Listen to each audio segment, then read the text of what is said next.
Looks like a Chinese Jiangwei-class cruiser with a North Korean destroyer escort.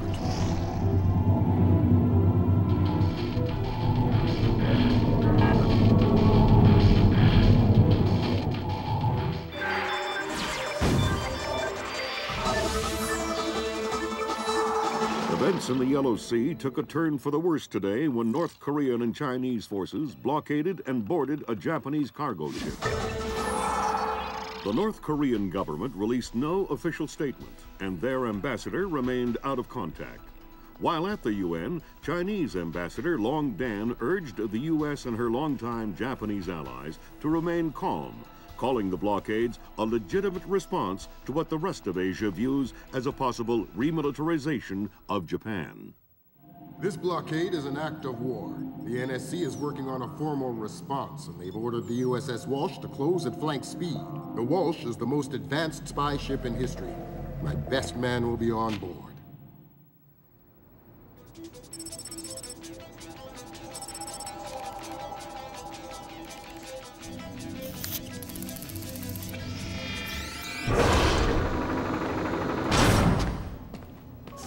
What do you know?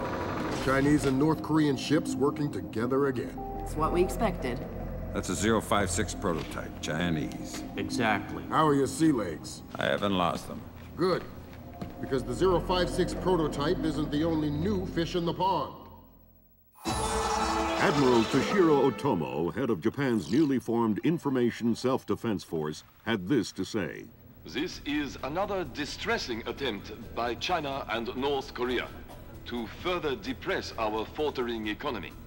The ISDF and Japan appeal to our allies for the military support promised us under the post-war constitution of 1946. The fact remains that in the eyes of many in Asia, the ISDF itself is a violation of the post-war constitution, prohibiting Japan from maintaining a military force capable of striking beyond its borders.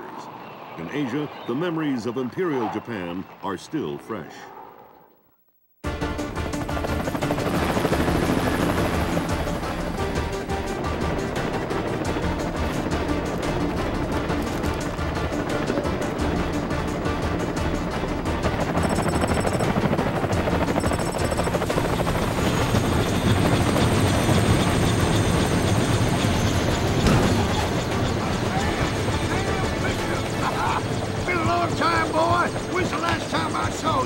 I'm afraid I have no recollection of that, Senator. That's right. It has been a while. Nice condom you got here. Well, thanks. I got a space set up for you in the forecastle. You can make yourself to home and, heck, no one will even know you're here.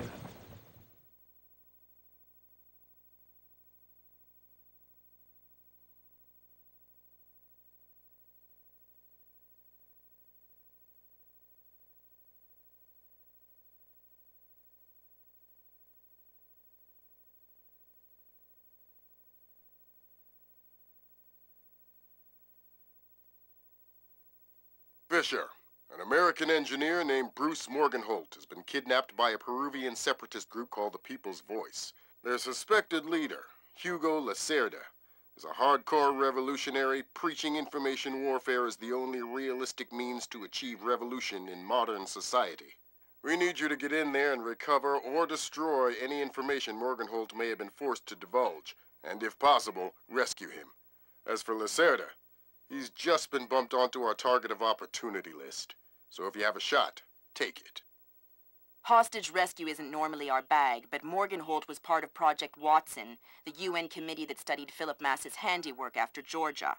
Some people are worried that this kidnapping is just a cover-up, and that Morgenholt is being interrogated for classified information about the Mass kernels. Fact is that some of the tricks Mass came up with could be used to do a lot of damage. We need to contain that information at all costs. The target area is a lighthouse attached to an abandoned Spanish colonial-era fortification and some nearby structures. We don't have an exact location on Morgenholt, so you'll have to find him yourself. Insertion will be at night by Zodiac onto the beach beneath the fort. Thermal imaging shows that there are some old natural and semi-natural caves under the fort, so you may be able to use those for infiltration. All right, Fisher. The helicopter will drop you a few kilometers offshore in the Zodiac. You'll have one of my Zodiacs and logistical support in and out of the target area. Extraction will be by helicopter from the top of the lighthouse. Displace International holds the contract with Wright Pritchard Technologies to protect their VIPs in potentially hostile situations. We did a thorough threat evaluation for their project in Peru, and we accepted the VIP detail on Morgenholt. The guys who came after him knew what they were doing. This was not a tourist grab. I lost 3 good men in the snatch, and I'm currently preparing a rescue plan for approval from Morgenholt's family and Wright Pritchard. This is going to cost Displace a lot of money.